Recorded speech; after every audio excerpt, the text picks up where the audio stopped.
समंदर के बीच दो अमेरिकी जहाज आपस में टकरा गए और उसके बाद दोनों जहाजों को नुकसान हुआ। यह अपने आप में अमेरिका के लिए एक शर्मसार करने वाली खबर आई। और दूसरी खबर, फारस की खाड़ी में और हॉर्मूज में किस तरह ईरान की दो बोट्स जो कि जंग के समय काम आती हैं, ईरान की आशुरा और हैदर 110, ये दो बोट्स ने अमेरिकन नेवी को जबरदस्त चैलेंज दे रखा है। और उसका नतीजा ये है, क्या परिणाम हो रहा है वो मैं आपको बताऊंगा। पहली बात करते हैं अमेरिकी जहाज आपस में टकराए कैसे। देखिए, ये मामला कैरेबियन सी का है, ईरान से काफी दूर है, कैरेबियन सी का है, लेकिन इसका कनेक्शन भी ईरान से जुड़ रहा है। कैसे जुड़ रहा है वो मैं आपको बताऊंगा। पहले हम ये बताएं कि ये हादसा हुआ कैसे। देखिए, डिफेंस डिस्ट्रॉयर है यूएसएस ट्रेक्सटन। ये अमेरिका का एक डिस्ट्रॉयर है जो कि कैरेबियन सी में अपॉइंट था। और ऐसी भी खबरें हैं कि इसको उस ग्रुप में भी शामिल किया जा सकता था या शायद उसमें शामिल किया जाना था जो ईरान के करीब भेजे जा रहे हैं।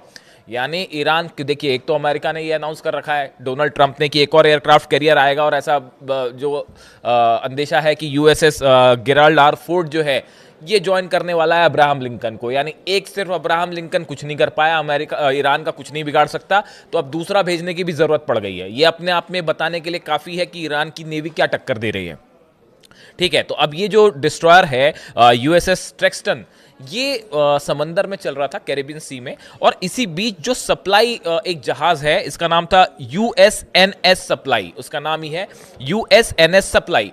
समंदर के बीच इस डिस्ट्रॉयर पे तेल रिफ्यूलिंग का काम हो रहा था, तेल भरा जा रहा था। देखिए, समंदर में और आसमान में अमेरिकी जेट्स सब तरफ हैं और वो रिफ्यूलिंग के काम होते हैं। लंबी जब दूरी जानी होती है तो बीच में रिफ्यूलिंग कर रहा था। इसी दौरान कुछ बैलेंस बिगड़ा या जो भी मिसकम्युनिकेशन हुआ और दोनों जहाज आपस में टकरा गए। दोनों जहाज़ों को खासा नुकसान भी हुआ और कई लोग उसमें जो नौसैनिक सवार थे वो कई घायल भी हुए, जो अस्पताल में भर्ती हैं, उनका इलाज चल रहा है।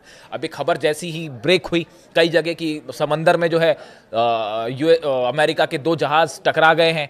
और जब ये खबर स्टार्ट हुई तो सबसे पहले सबको ये लगा, सोशल मीडिया पे अचानक से खबर फैल गई कि भाई कहीं ईरान ने हमला तो नहीं कर दिया और कोई यूएस के दो शिप तो नहीं डुबा दिया। आप देखिए कैसे किस तरह का खौफ जो है वो है देखा जाता है। और वो खबरें एकदम से फैल गई कल कि ये दो जहाज अमेरिका के टकरा गए हैं, दो जहाज तबाह हो गए हैं, इस तरह की खबरें चल पड़ी। हालांकि जहाज तबाह नहीं हुए, टकराए, उनको आपस में नुकसान हुआ और जो लोग घायल हैं उनका इलाज चल रहा है। अब इसमें से जो एक डिस्ट्रॉयर है यूएसएस ट्रेक्सटन, ये बताया जा रहा है कि ये ज्वाइन कर सकता था उस ग्रुप को जो कि मिडिल ईस्ट भेजा जाना है। अब हकीकत क्या है वो पता चलेगी। लेकिन देखिए, ये जो कैरेबियन सी है, ये खबर इंपॉर्टेंट इसलिए है, ये कैरेबियन सी का जो इलाका है, यहीं से अभी हाल ही में अमेरिकन नेवी के जहाज़ों ने रशिया के एक ऑयल टैंकर को फॉलो किया। उस पर पनामा का फ्लैग लगा हुआ था, लेकिन ऑयल उसमें रशिया का बताया जा रहा था, ऐसा शक था अमेरिकन नेवी को। अब वो कैरेबियन सी से उसको फॉलो करते रहे और फॉलो करते करते वो इंडियन ओशन में आए, फिर उस पर कब्जा करने की कोशिश की, लेकिन तब तक वो तेल गायब हो चुका था। तो ये अपने आप में एक बड़ा झटका था अमेरिकन नेवी को कि भाई इतनी दूर से फॉलो करते हुए आए, लेकिन रशियन तेल जो है वो पहले ही गायब हो गया या उसमें तेल था ही नहीं।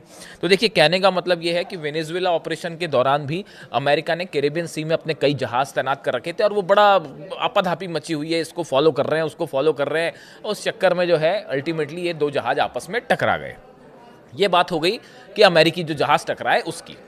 अब देखिए, दूसरी बात करते हैं हम फारस की खाड़ी में और हॉर्मूज में। कैसे स्ट्रेट ऑफ हॉर्मूज में ईरान की दो बोट्स, खास तौर पर अगर हम बात करें ईरान की आशुरा और ईरान की हैदर 110, ये दो बोट्स ने किस तरह पूरी अमेरिकन नेवी को बड़ा चैलेंज दे रखा है। देखिए, ये पहले हम इसकी बात करें, फिर उस प्लान की बात करेंगे और शायद यही वजह है कि अब तक अमेरिका आखिर हमला क्यों नहीं कर पाया और क्यों दूसरा एयरक्राफ्ट कैरियर जो है वो भेजने की नौबत आ गई है। देखिए, ईरान की जो आशुरा है class boat, Islamic revolutionary guard corps यानी आईआरजीसी की, इसने इस बोट को डेवलप किया है और ये इसका इस्तेमाल करते हैं। ये सबसे तेज और फुर्तीली बोट्स में से एक माना जाता है जो समंदर में कोई भी नेवी इस्तेमाल करती है। इसकी रफ्तार 200 किलोमीटर प्रति घंटा हो जाती है। इसमें एंटी शिप मिसाइल्स हैं और ये रडार पे अपने सिग्नल बंद करके रडार से गायब भी हो जाती है। ये बात हुई आशुरा की। अब बात करते हैं हैदर 110 की।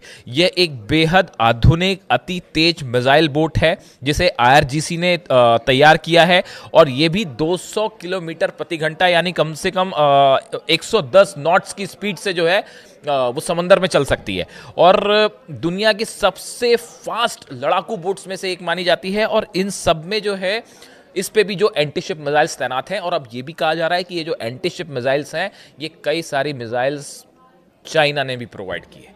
अब देखिए प्लान क्या तैयार किया गया। जो प्लान ईरान ने तैयार किया, ईरान के पास एयरक्राफ्ट कैरियर नहीं है, वो अब्राहम लिंकन है, यूएसएस गेराल्ड आर फोर्ड दूसरा एयरक्राफ्ट कैरियर भेजा जा रहा है।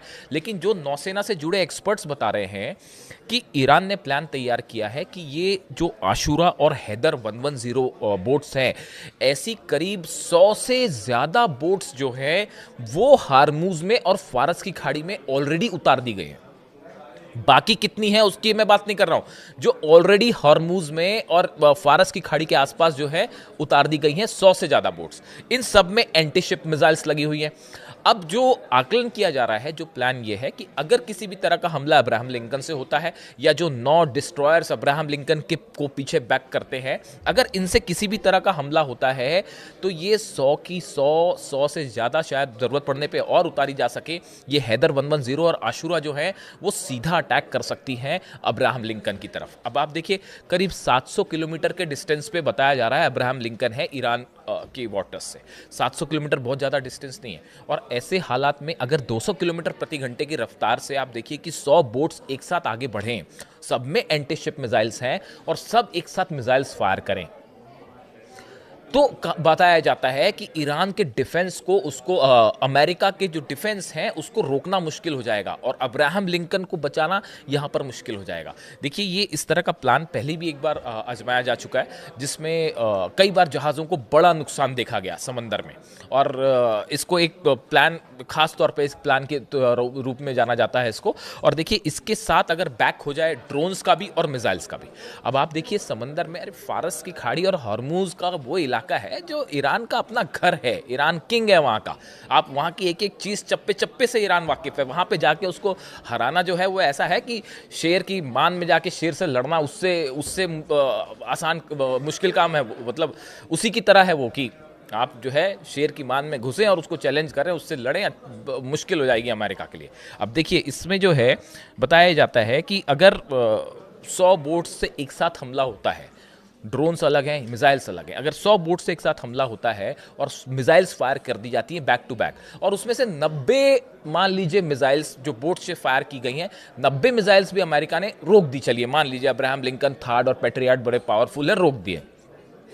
लेकिन अगर 10% मिसाइल्स भी अब्राहम लिंकन पर गिर गई तो वो अब्राहम लिंकन को डिस्ट्रॉय कर सकती हैं, ऐसा एक्सपर्ट्स बता रहे हैं कि अगर एक साथ मिसाइल्स फायर होती हैं, 90% भी अगर आपने मिसाइल्स को इंटरसेप्ट कर लिया, लेकिन 10% मिसाइल्स भी अगर गिरती हैं अब्राहम लिंकन पर या डिस्ट्रॉयर्स पर, तो ये बड़ा चैलेंज हो जाएगा। और देखिए यही वजह है अब तक कि एक अब्राहम लिंकन अपने आप में बताया जाता है कि चलता फिरता जो है वो पूरा युद्ध का मैदान है। उसमें तरह तरह के फाइटर जेट्स हैं, 90 तो उसमें F-35 और F-16 जेट्स हैं, मिसाइल्स हैं, टॉमहॉक मिसाइल्स हैं। इतना सब होने के बाद भी एक अगर एयरक्राफ्ट कैरियर देखिए हिम्मत नहीं कर पाया अमेरिका हमला करने की। अब गेराल्ड आर फोर्ड भी भेजा जा रहा है, और ये भी कहा जा रहा है कि शायद एक तीसरा एयरक्राफ्ट कैरियर भी पीछे से आएगा। लेकिन जो बात तय है वो बात तय ये है कि अमेरिका ने अपना डिप्लॉयमेंट और बढ़ा दिया है, खासकर नेतन्याहू और ट्रंप की मुलाकात के बाद। भले दूसरे दौर की बातचीत हो रही हो न्यूक्लियर एनरिचमेंट को लेकर, लेकिन अमेरिका ने जिस तरह से अपना डिप्लॉयमेंट बढ़ाया है, ये इशारा करता है कि आने वाले कुछ दिनों में एक बड़ी जंग की शुरुआत हो सकती है, और शायद सिर्फ टाइम का इंतजार हो रहा है। जैसे कि रूस के विदेश मंत्री लावरोव कह रहे थे कि टाइम बॉम्ब इज टिकिंग, उसी तरफ इशारा है। लेकिन ये जो पूरा इलाका है फारस का और हॉर्मूज का, यहाँ पे एक बड़ी जंग होना तय है, इसमें कोई शक नहीं है। ये बात अमेरिका भी अच्छे से जानता है कि यहाँ ईरान को चैलेंज करना मुश्किल है, और अगर ईरान कभी भी कुछ भी कर सकता है। यही वजह है कि अपने शिप्स को आदेश दिया अमेरिका ने कि यहाँ से जो कमर्शियल शिप्स जा रहे हैं, खासकर होर्मुज से, वो जो है ईरान की सीमा से, ईरान के वाटर्स से दूर रहें। और अगर किसी तरह का कोई अटैक होता है ईरान की तरफ से, या ईरान कोई कैप्चर करता है, तो आप उसको किसी तरह का रिटेलिएशन ना करें, उसको प्रोटेस्ट ना करें। यानी आप देखिए कितना बड़ा खौफ है होर्मुज के इलाके में और फारस की खाड़ी में। इस होर्मुज और फारस से जुड़े जो भी अपडेट है मैं आप तक पहुंचाऊंगा, लेकिन फिलहाल हालात ऐसे हैं। जो पिछला हमला हुआ, जो ब्लास्ट हुए हैं ईरान की सेना के काफिले पर जो हमला हुआ है, बताया जा रहा है कि इसका जवाब देने की बड़ी तैयारी हो रही है ईरान में। और एक बार फिर मैं रिपीट कर रहा हूं कि जल्दी ही कोई बड़ा रिएक्शन देखने को मिल सकता है इजराइल के ऊपर। हालात पर नज़र है, इससे जुड़ा जो भी अपडेट होगा मैं आप तक पहुंचाऊंगा। कमेंट करके बताइए वीडियो कैसा लगा। Thank you so much.